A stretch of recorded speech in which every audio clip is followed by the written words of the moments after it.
Make you smile, delight your heart, every footprint it will mark. We make sure that our service is according to your demand. We will give you an unforgettable experience that will make sure you repeat business with us because your satisfaction is our top priority. Good day everyone, we are the Group 4 and we choose Luklukbao and Batangas for our tourism product development proposal. Tourism in the economic context of 21st century is an essential activity in the structure of economic mechanism and has an active role in the development and modernization of society.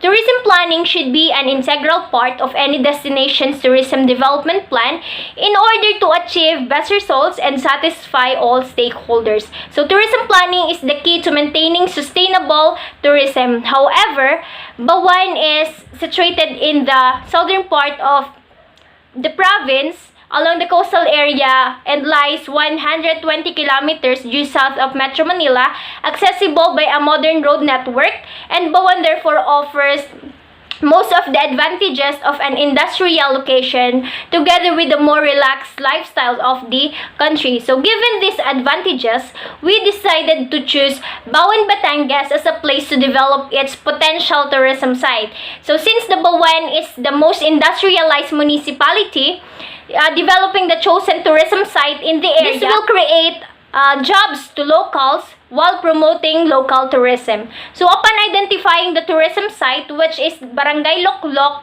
the coastal area there is a potential site or the potential tourism destination, we came up with the project Luklok Recreational Water Park to sustain the current trends of tourism today. Resorts are already built in the area, so there are already lodging establishments for the potential tourists. So next, we listed the objectives of the plan here, and it aims to develop a recreational water park that will cater water activities, and it will be established and integrated in the coastal areas of Barangay Luklok, Bawan, Batangas. And this tourism project aims to first is to provide extra tourist facilities and water activities in La Thalia Beach Resort in Luklok, Bawan, Batangas. Second is to promote domestic tourism in Luklok, Bawan, Batangas to increase tourism arrivals. Third is to encourage patriotism of residents of Luklok, Bawan, Batangas to support the local tourism. Fourth is to generate employment and higher income for the locality. And fifth is to analyze the previous tourism development for the future formulation of tourism policies. Next is the background of the chosen site. Here is the background of chosen site. History of Luklok, Bawan, Batangas. The first name of Luklok, Bawan, Batangas is Manalupang in San Luis, and the present name is Luklok, Bawan, Batangas. Manalupang gains the name from heritage land or Lupang Mana in our own dialect, while the San Luis gets the name from the San Baracong Caraas of San Luis Spanish nationality. Population of Bawan is a coastal municipality in the province of Batangas. This represents 3.39% of total population of Batangas province, or 0.63% of overall population of Calabarzon region. Based on these figures, the population density is computed at 1,713 inhabited per square kilometer, or 4,436 inhabited per square mile. This is the land use of Bawan, Batangas, and it shows here the land resources and the types of the land use in the national economy. Now, let's proceed to the major industries in Bawan, Batangas. The major income sources of the municipalities lies in their industries, manufacturing, and services. The industries and manufacturing located in Bawan, Batangas are as follows.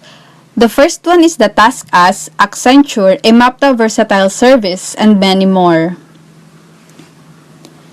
Now let's have the tourist destinations and attractions that are helping the growth of income in Bawan, Batangas. The first one is the Bawan Plaza Hotel, Destino Beach Clive Dive Resort and Hotel, Portolano Seascape Resort, Binokbok Dive and Trek Marine Sanctuary, and the Bawan Divers Marine Sanctuary. So here is the fifth and second to the last for the background of the chosen site. The infrastructure. It consists of roads that makes tourists feel that the destination is accessible. And of course, it also includes water supply, power supply, and telecommunications. And as what you've noticed, tourism or infrastructure rather is the key to develop a successful tourism destination.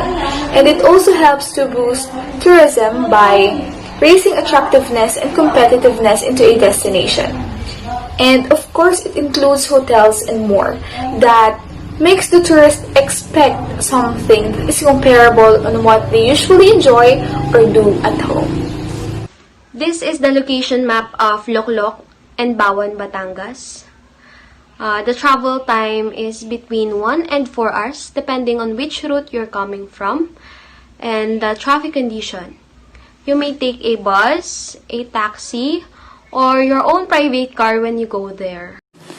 Now, let's have the tourism assets in Bawan, Batangas. The first one is the identification of attractions. The first one are the existing sites in Bawan, Batangas. First one is we have Latalia Beach Resort along with the Batangas Lomi.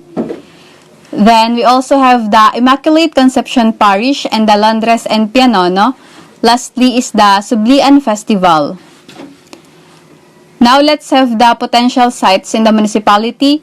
First we have is the Kamay ni Maria or the Mama Mary of Hacienda Antonia, the Iguy Falls, Dinoy's Place Beach and Resort, the Fish Sanctuary, and lastly is the San Pablo de Bawan Marine Sanctuary. On these slides are the environmental issues and the socio-cultural issues.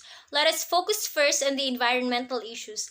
Climate change. These impacts extend well beyond an increase in temperature and affecting ecosystems and communities. Next is the pollution. The term pollution can refer to both artificial and natural materials that are created, consumed, discarded in an unstable manner. Lastly is the biodiversity and the variability among living organisms from all sources, and those includes marine, terrestrial, ecological complexes, and other aquatic ecosystems. So next is the sociocultural issues. Okay, so we have social-cultural issues. One is gender inequality. Gender inequality is in wage and earnings is in part attributable to a gender job segregation. We also have poor leadership. It is lack of empathy, wishy-washy, out of balance, too bossy, and poor judge of character.